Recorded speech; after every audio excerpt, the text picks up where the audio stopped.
Bonjour, l'arithmétique est de retour. On va traiter dans cette séquence un exercice concernant l'arithmétique. Vous savez maintenant que vous aurez le choix dans votre examen entre un exercice concernant les structures algébriques et un autre concernant l'arithmétique. Donc, à mon avis, il est bien préférable de les préparer tous les deux et comme ça, le jour de l'examen, vous aurez le choix suivant la facilité donc de l'un des exercices par rapport à l'autre. Donc il est bien préférable de les préparer tous les deux. Donc ça vous donnera le choix le jour de l'examen, mais aussi vous en aurez aussi besoin après. Bien, alors dans cette séquence, on va donc traiter cet exercice-là. Il s'agit de l'ensemble E formé par les antinaturels de 0 jusqu'à 25 compris, soit F l'application de E vers E qui associe à chaque x de E le reste de la division de 11x plus 8 par 26. La première question, montrer que F est injective. La deuxième question, montrer que 11x congru à 1 modulo 26, c'est une équation. Montrer que l'équation 11x congru à 1 modulo 26 admet une unique solution x0 dans E qu'on doit déterminer. Troisième question, petit a, soit le couple xy de E2, montrer que si y est égal à f de x, alors nécessairement x va être congru à 19y plus 4 modulo 26. Finalement, déduire que f est une bijection de E sur E et déterminer sa bijection réciproque. Comme d'habitude, vous allez prendre le temps nécessaire pour bien réfléchir à votre exercice. Alors voilà, donc avant de s'attaquer à l'exercice, on va revenir un peu aux congruences, on va parler un peu des congruences, quelques points importants. Alors dire que A est congru à B modulo n, je précise déjà n c'est un antinaturel non nul, A et B sont deux antirelatifs. Dire que A est congru à B modulo n, alors on peut le traduire de deux façons, une façon algébrique et une façon qui résume le sens donc de cette congruence. Algébriquement, dire que A est congru à B modulo n, alors c'est bien équivalent à que A va s'écrire B plus A égale B plus n fois K, K étant un antirelatif. Donc A égale B plus n fois K, c'est l'égalité avec laquelle on peut bien traduire chaque fois qu'on en a besoin cette congruence-là. Et aussi le sens contenu dans cette congruence-là, dire que A est congru à B modulo n veut dire que A et B ont le même reste dans leur division par n. Si je divise A par l'antinaturel non nul n et je divise B par l'antinaturel non nul n, alors ils auront éventuellement des quotients qui sont différents mais des restes qui sont égaux. Alors lorsque ce reste-là est le même qu'ici, alors c'est là qu'on va dire que A est congru à B modulo n. Si ces restes sont différents, la congruence n'est pas vraie. Et si les restes sont égaux, c'est là que la congruence est vraie et c'est là qu'elle a un sens. Donc, en résumant, dire que A et B sont congrus modulo n veut dire qu'en divisant A et B par n, on aura le même reste. Algébriquement, on traduit la chose par l'égalité A égale à B plus n fois K, K étant dans Z. Voilà, donc on départ. Puis, un autre point. Lorsque A est congru à B modulo n et que ce B-là est entre 0 et n, alors là, nécessairement, B va être le reste de la division de A par n. Dans une congruence générale, B ici n'est pas nécessairement le reste de la division de A par n. Ce qui est sûr, c'est qu'ils auront le même reste dans leur division par n. Mais ce n'est pas nécessairement le reste. Quand est-ce qu'on va dire que B est le reste de A, enfin, est le reste de la division de A par n? C'est lorsque B est compris entre 0 et n. Lorsqu'on est sûr que B est entre 0 et n et qu'on a cette congruence, alors nécessairement là, B est le reste de la division de A par n. Puis, dernier point, si toujours on a cette congruence-là, A congru à B modulo n, et qu'on sait que A est compris entre 0 et n, et que B aussi est compris entre 0 et n, alors nécessairement, A va carrément être égal à B. Ils vont être égaux, bien sûr, parce que, plus facilement de voir, dire que A est congru à B modulo n, ça veut dire qu'en divisant A par n, on aura un quotient et on aura un certain reste ici. Et puisque A est plus petit que n, le quotient c'est 0 et le reste c'est A. A il est plus petit que n. Et aussi B, en le divisant par n, puisque B est plus petit que n, le quotient c'est 0 et le reste c'est B. Et comme A est congru à B, ils doivent avoir le même reste, donc les restes doivent être égaux, ça veut dire que A est égal à B. Donc, c'est des petits résultats, mais très utiles dans les exercices. Donc, voilà, le départ, ce qu'on doit comprendre à partir d'une congruence, côté algébrique, côté sens de la notion, puis ce petit détail-là, si B est plus petit que n, il est positif, c'est que c'est exactement le reste. Et aussi ce détail-là, lorsque les deux-là sont plus petits que n et qu'ils soient congrus modulo n, ils sont nécessairement égaux. Alors, passons maintenant à l'exercice. Alors, la première question, il s'agit de faire quoi finalement? De montrer que f est injectif. Alors, notre f, là c'est la première question, f, c'est une application qui est définie donc, de l'ensemble E vers l'ensemble E. Chaque x de E aura pour image f de x. Et que représente ce f de x là? Ce f de x, c'est le reste de la division de 11x plus 8 par 26. Si je divise 11x plus 8 par 26, j'aurai ici un quotient et j'aurai comme reste f de x. Voilà, donc f de x, il représente le reste de la division de 11x plus 8 par 26. Voilà. Alors, la première question, il s'agit donc de montrer... Bon, avant de s'attaquer à la première question, déjà, puisque f de x est le reste de la division de 11x plus 8 par 26, quelle est la chose qu'on puisse déduire de cette information-là? Ben, tout simplement que 11x plus 8 elle est congrue à f de x modulo 26, puisque f de x représente le reste de la division de ce nombre par 26. Autrement, si je divise f de x par 26, j'aurai comme reste f de x, puisque f de x il est plus petit que 26. F de x c'est un reste, il doit être plus petit strictement que le diviseur. Donc il appartient nécessairement à E, il est strictement inférieur à 26.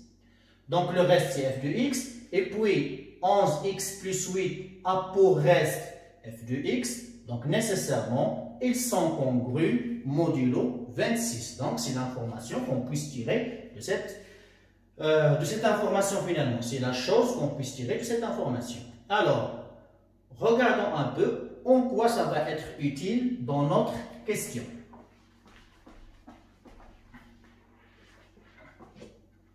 Alors, voilà, montrons que f est injective.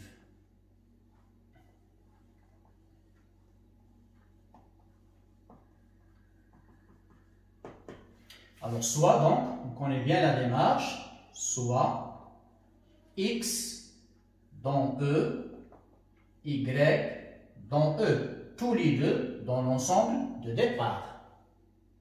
Alors, f de x, on va partir en écrivant f de x égale à f de y, et vous savez bien qu'on doit arriver à montrer que x est égal à y pour pouvoir dire que f est injective. Donc, f de x égale à f de y. Ça veut dire quoi?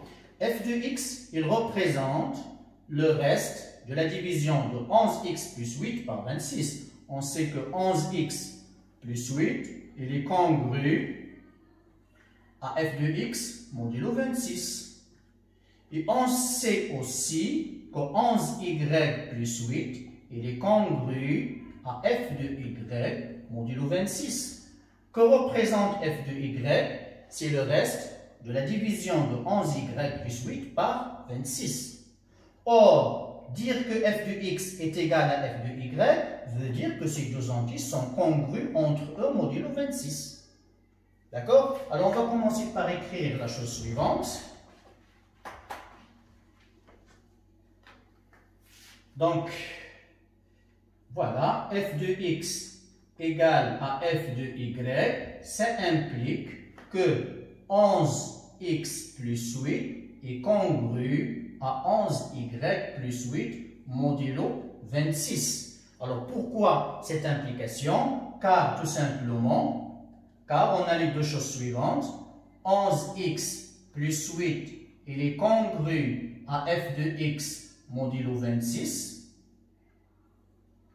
Voilà. Et 11y plus 8, il est congru à f de y modulo 26. Ça, on le sait.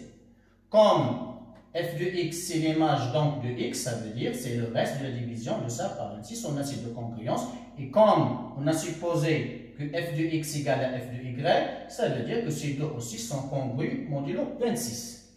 Voilà ce qui va impliquer, on peut retrancher 8 des deux membres. On aura donc 11x congru à 11y modulo 26.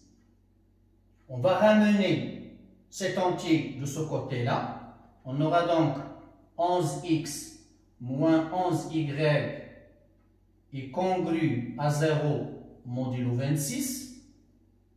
La congruence de 0, ou bien une congruence nulle, veut dire la divisibilité. Donc ça se traduit en disant que 26 divise 11x moins 11y, je factorise par 11.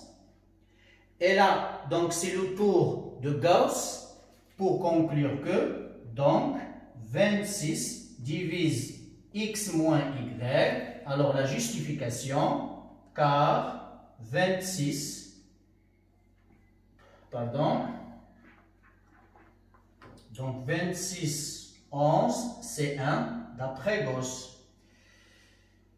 Voilà, ça divise. Voilà, donc je vais dire d'abord d'après Gauss.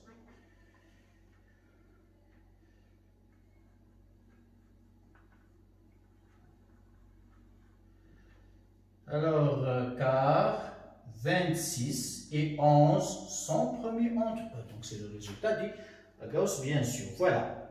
Et encore, on va retraduire cette divisibilité en termes de congruence.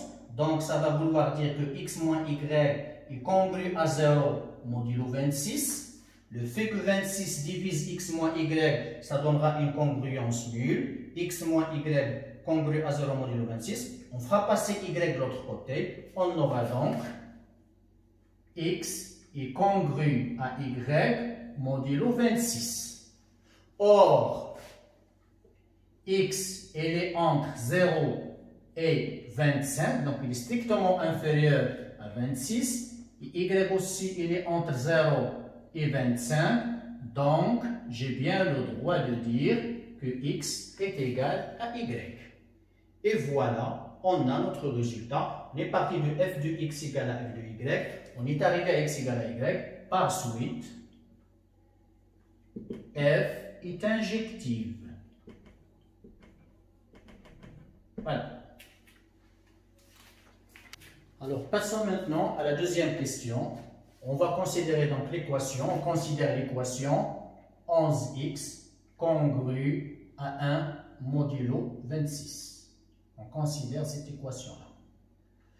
Alors, le but, c'est de montrer qu'elle admet une unique solution x0 dans E qu'on doit déterminer. Bien. Alors, donc, on suppose que cette équation admet une solution. Donc, si x est solution, donc c'est équivalent à 11x congru à 1 modulo 26. Alors, on n'a pas trop d'outils ici, donc on n'a pas trop comment avancer. 11 il est plus petit que 26, donc 11 il est congru à 11.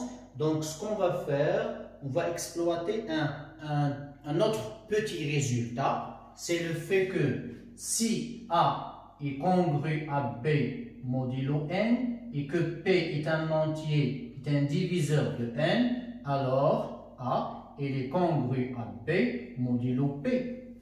C'est très utile, bien sûr, puisque dire que A est congru à B modulo n ça veut dire que A va s'écrire B plus N fois K. K, dans le cas général, c'est un entier relatif. Alors, et comme P divise N, ce N-là, on va pouvoir le remplacer par P fois alpha, puisque P divise N. Donc, B plus P fois alpha fois K, ça veut dire B plus, alors, c'est P fois K', en prenant pour alpha K le K'. Et donc, ça nous permet de dire, cette égalité-là, que A est congru à B modulo P. Donc, si A est congru à B modulo N et P divise N, alors on a bien cette congruence-là. Alors, c'est ce qu'on va essayer d'exploiter ici. Voilà. Alors, donc, je vais écrire ici, d'où 11x va être congru à 1 modulo 2 et 11x va être congru à 1 modulo 13 entre parenthèses car 2 divise 26 et 13 divise 26.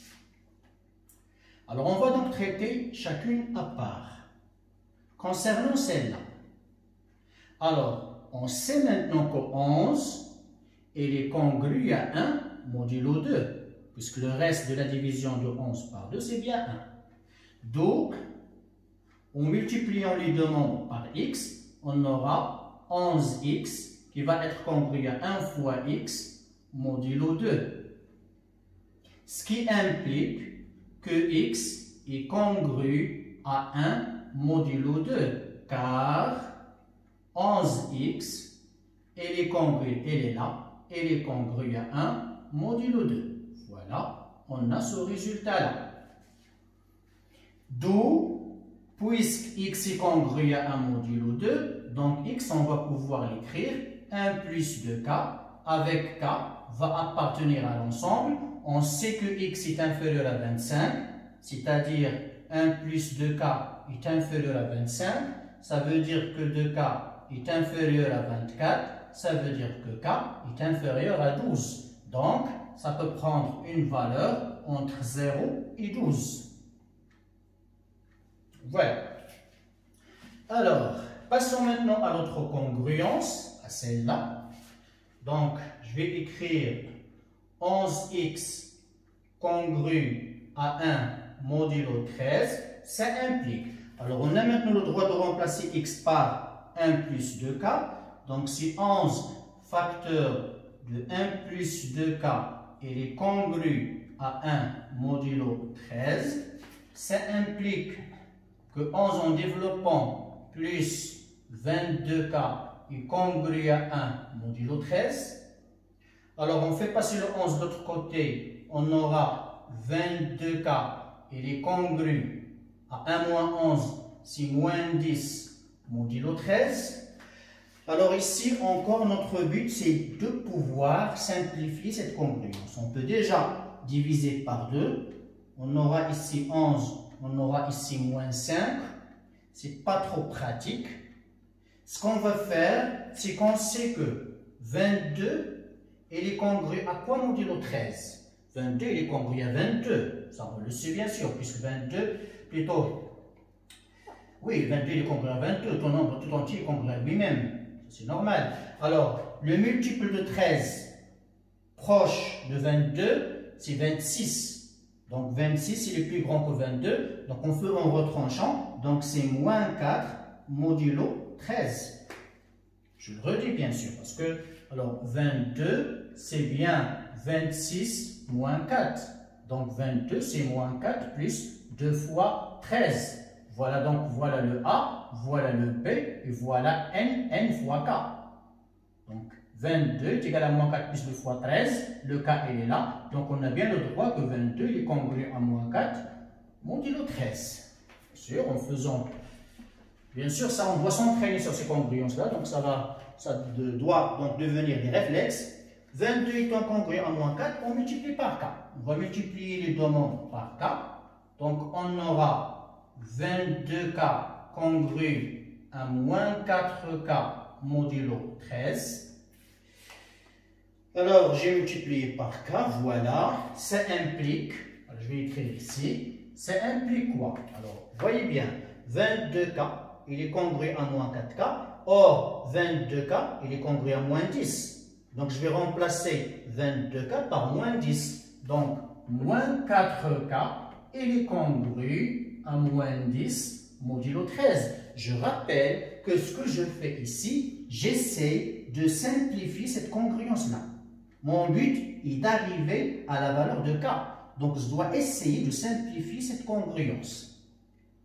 Comme ça, donc j'ai utilisé la congruence 22 modulo 13 via un nombre négatif, mais pair, pour pouvoir diviser. Donc ici, pourquoi, même si ici on a des nombres pairs, j'ai pas divisé parce que ça va pas être trop pratique au départ. On aura ici 11 et là on aura moins 5.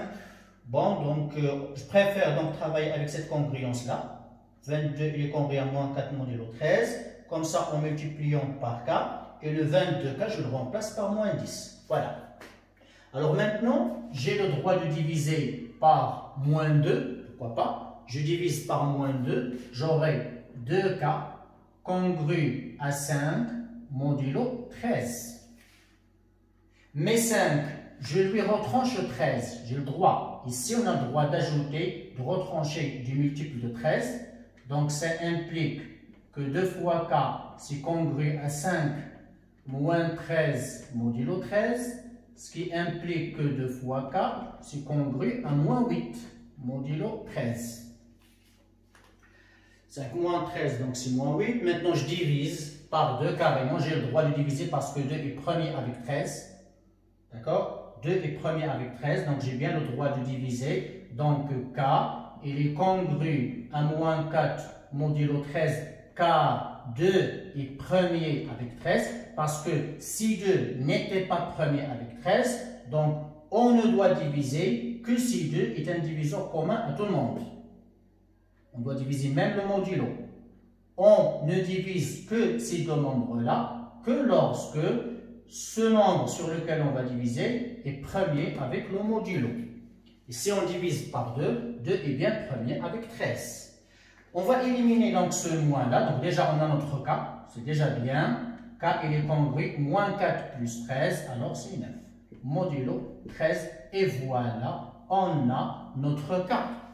Et comme K est inférieur ou égal à 12, supérieur ou égal à 0, on l'a ici, et K est congru à 9 modulo 13, donc tous les deux, ils sont plus petits que 13, donc on a le droit de dire que K est égal à 9. Voilà, donc K étant égal à 9, d'où notre X va être égal à quoi? Notre X, revenons à cette expression-là, c'est 1 plus 2 fois 9, alors c'est 19.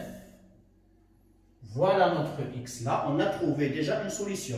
On peut bien vérifier, en multipliant 11 par 19, on peut vérifier 11 par 19, et donc, vous pouvez donc vérifier qu'en divisant par 26, on aura un reste égal à 1.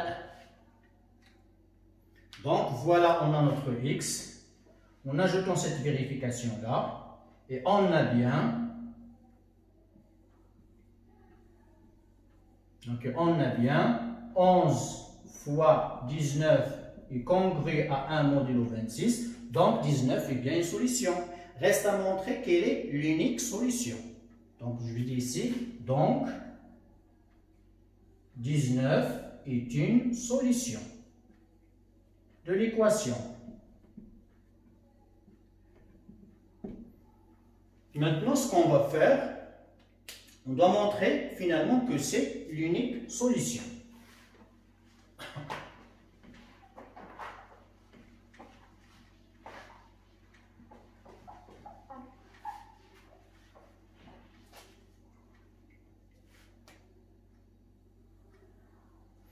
Alors, supposons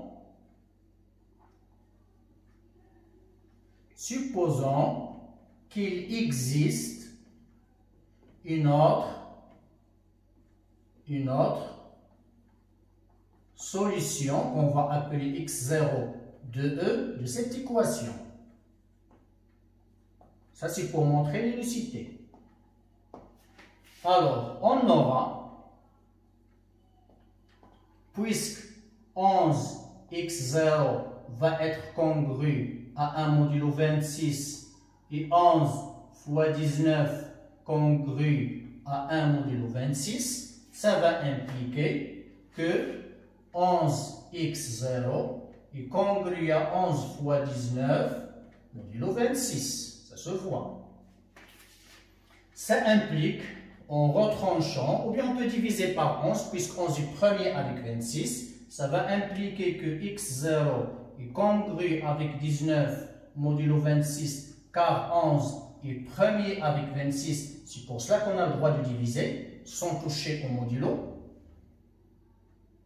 Alors le x0 est dans E, ça va impliquer que x0 est égal à 19, car 19 appartient à E, x0 appartient à E. Ils sont tous les deux plus petits que 26. Donc x0 égale à 19, d'où l'unicité. Voilà, donc il existe bien une solution et elle est unique. Voilà, on attaque maintenant donc la troisième question, petit a. Donc dans cette troisième question, on va considérer le couple XY de l'ensemble E2. Alors, montrons que, on doit montrer que Y égale à f de x, ça implique quoi? Ça implique que x est congru à 19y plus 4 modulo 26. Bien. Alors, que veut dire y égale à f de x? Autrement, que représente f de x? F de x, c'est le reste de la division de 11x plus 8 par 26. Ça, on le sait dès le départ. Donc, on sait bien que 11x plus 8, il est bien congru à f de x modulo 26. Dire que y égale à 26, c'est-à-dire qu'on peut remplacer f de x par y. Donc, je commence par écrire y égale à f de x. Ça implique que 11x plus 8 est congru à y modulo 26. J'ai remplacé f de x par y. Bien, on doit donc aller dans le but d'isoler le x, puisqu'on doit arriver ici. Donc on doit isoler ce x. On doit se débarrasser de ce 8 et puis se débarrasser de ce 11. Commençons donc par se débarrasser du 8. On va le faire comment? En ajoutant le nombre, ou bien l'entier qui va compléter 26. Donc c'est 11x plus 8 plus 18. Parce que 8 plus 18, c'est 26. Et 26, il est congru à 0, modulo 26. Donc, au calcul modulaire, en modulo 26, ben 26, il est l'équivalent à 0.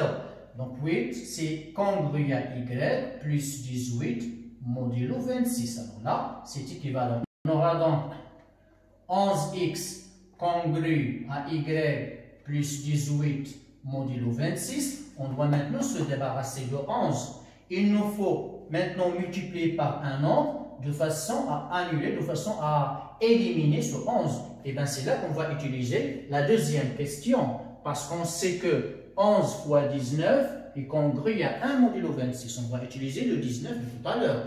Donc multiplions les deux nombres par 19. Donc 19 fois 11x, c'est congru à 19, y plus 18 modulo 26. Ce qui va impliquer, alors 19 fois 11, il est congru à 1, donc on peut le remplacer par 1. 19 fois 11, donc c'est 1 fois x, donc ça donne x. Congru à 19y plus 19 fois 18, alors c'est bien 342, modulo 26, je dois justifier car 19 fois 11, c'est congru à 1, modulo 26. Voilà, ça implique, alors on doit trouver le modulo de 342, donc en divisant 342 par 26, on peut le faire à la main, on aura donc comme résultat 13, donc on aura comme résultat 13 et comme reste 4. Voilà, donc c'est comme résultat, donc on peut faire bien sûr à la main, donc ça ne demande pas de calculatrice ici, ça peut se faire à la main. Donc, grâce donc à cette division-là, on peut dire Donc, ça implique que x est congru à 19y plus 4 modulo 26, car 342 il est congru à 4 modulo 26.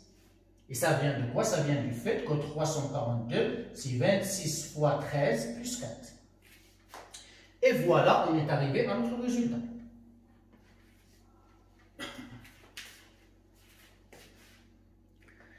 On passe maintenant à la dernière question, c'est la question B. Donc, on doit déduire que f est une bijection. Alors, on sait déjà que f est injective, donc que reste-t-il pour qu'elle soit bijective? Il reste à montrer qu'il s'agit d'une surjection, qu'elle est surjective. Alors, notre f, c'est une application de E vers E. À tout x, on fait associer le f de x. Alors, pour montrer qu'il est surjectif, on va considérer un élément de l'ensemble E. Alors, soit y appartenant à l'ensemble d'arrivée E. Cherchons ou bien montrons que ce y-là va admettre un antécédent dans E. Cherchons cet antécédent. Je vais dire, existe-t-il un x dans l'ensemble E tel que f de x soit égal à y? Et de là vient le lien avec cette implication-là. Alors, cette implication-là va nous donner sur ce que va être cet antécédent. Alors, cet antécédent, d'après cette question, ça doit être congru à 19y plus 4 modulo 26. Mais encore faut-il le montrer. Donc, pour cela,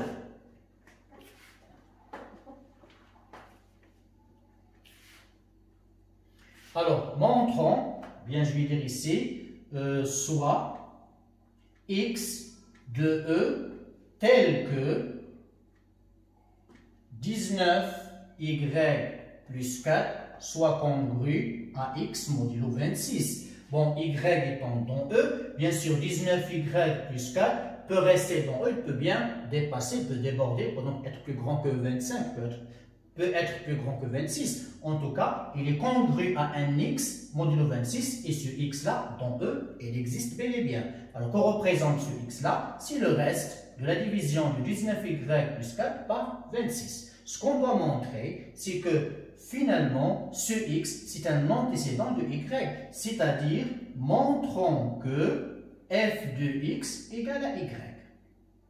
Le x, on l'a maintenant, on le connaît bien. Le x, c'est quoi? C'est le reste de la division de 19y plus 4 par 26. Et on doit montrer que ce reste-là, il vérifie que f de x soit égal à y pour dire que c'est vraiment un antécédent de y. Et de là, le f va être bien surjectif. Bien. Alors, c'est ce qu'on va essayer de faire. Alors, ce x-là, on va calculer 11x plus 8. On va essayer de calculer ce 11x plus 8. Alors, 11x plus 8, il va être égal à, il va être congru finalement. Alors, on va multiplier ici par 11 et là par 11, donc mieux d'y aller doucement. Alors, 19y plus 4 congru à x modulo 26, ça implique, on va tout multiplier par 11. On va essayer de former cette expression 11x plus 8. Multiplions par 11. Donc 11 fois 19y plus 4, c'est congru à 11x modulo 26.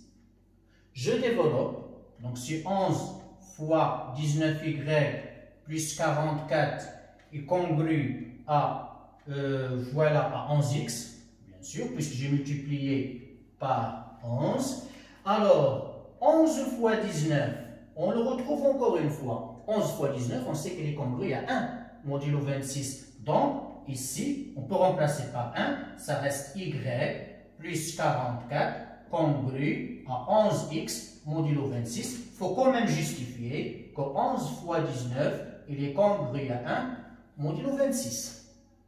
Bien, ça implique y est congru à, faisons passer le 44 donc de l'autre côté, là, on aura donc 11x moins 44 modulo 26.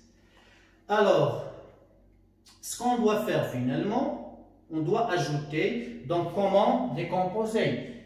il faut ajouter ce 8 là. Il faut ajouter ce 8 là. Il fallait l'ajouter ici, voilà. Normalement, pour que ça soit bien clair, on peut aussi continuer comme ça, mais ça va être mieux d'ajouter le 8 dans les deux côtés avant de faire passer le 44. Donc j'aurai la chose suivante, y plus 44 plus 8. Ça va être plus agréable et plus utile. Donc c'est congru à 11x plus 8, comme ça on fait apparaître notre 11x plus 8 là, modulo 26. Donc je répète, j'ai ajouté 8 dans les deux côtés. Alors ça donne quoi finalement? Ça donne y plus 52 congru à 11x plus 8 modulo 26. Or, 52, c'est un multiple de 26. C'est 26 fois 2. Donc, c'est congru à 0 modulo 26. Ça, on peut le remplacer par 0. Donc, ça implique que y est congru à 11x plus 8 modulo 26, car 52 est congru à 0 modulo 26. Ça implique finalement, on sait bien, donc ça implique que y est congru à f de x modulo 26. J'ai le droit de remplacer 11x plus 8 par f de x, car encore une fois, je dois justifier, car 11x plus 8, il est congru à f de x modulo 26, ça on le sait dès le départ. Donc on peut remplacer 11x plus 8 par f de x. Alors voyez bien maintenant que y il est congru à f de x modulo 26 et y il est inférieur ou égal à 25 supérieur ou égal à 0 puisqu'il appartient à E. Et aussi f de x il est aussi inférieur ou égal à 25 supérieur à 0 puisque x est dans E, f de x il est aussi dans E. D'où ça implique quoi? Que y égale à f de x. Voilà. Puisqu'ils sont congrus modulo 26 et que les deux sont strictement inférieurs à 26, ils sont bien égaux. Donc, finalement, x est bien l'antécédent de y. D'où, comme conclusion, f est surjective. D'où elle est bijective. C'est une bijection. Voilà.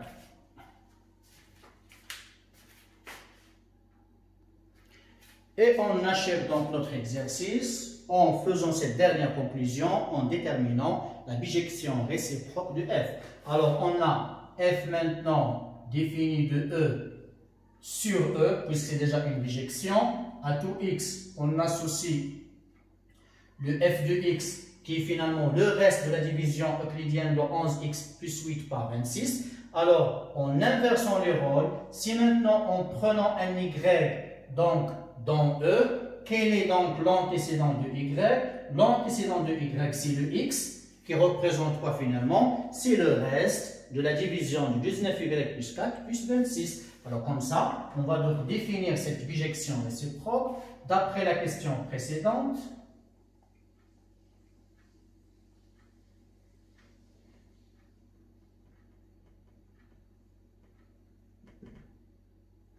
Donc, d'après la question précédente, f-1 est défini de E vers E, de E vers E, à tout, je vais dire y, je peux le transformer après en x, à tout y, alors j'associe le nombre x, c'est finalement f-1 de y, qui représente quoi finalement? Ou f-1, oui, pourquoi pas, alors c'est le x, donc ça représente quoi? C'est le reste de la division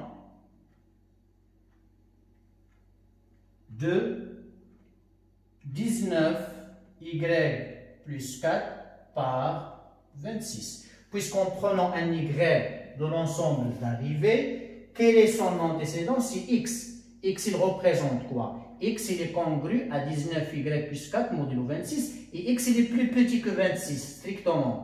Donc, finalement, x, c'est le reste de la division de son nombre par 26. Donc, l'antécédent de y, c'est le reste de la division de son nombre par 26. C'est ce qu'on a écrit ici. Mais je peux maintenant améliorer en passant à x, pourquoi pas. Donc, je vais réécrire en mettant ici, à tout x, on associe f-1 de x. Qu'on représente f-1 de x? Donc f-1 de x est le reste de la division. Alors c'est le reste de la division de 19, comme vous voyez, x plus 4 par 26. Et voilà, ça achève notre exercice.